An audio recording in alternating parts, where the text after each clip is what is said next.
കേരള ചരിത്രത്തെ ആത്മരക്തം കൊണ്ട് തേജോമയമാക്കിയ കേരളവർമ്മ പഴശ്ശിരാജയുടെ കഥ ചലച്ചിത്രാവിഷ്കാരമായപ്പോൾ നമ്മളേറെ ആസ്വദിച്ചു.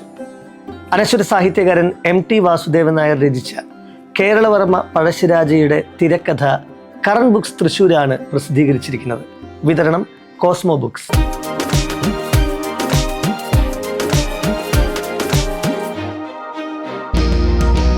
തിരക്കഥയ്ക്ക് ഒരാമുഖമായി MT വാസുദേവൻ നായർ കുറിച്ചത് ഇങ്ങനെയാണ്: പഴശ്ശിയുടേത് ഒറ്റപ്പെട്ട ഒരു രാജകുമാരൻ്റെ യുദ്ധമായിരുന്നില്ല.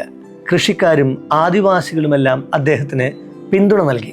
എടച്ചേനക്കുങ്കിൻ്റെയും കൈതേരി അമ്പുവിൻ്റെയും നേതൃത്വത്തിൽ കൃത്യമായ ആയുധ പരിശീലനം ഒന്നുമില്ലാത്തവർ പോലും യുദ്ധവീരന്മാരായി മാറി.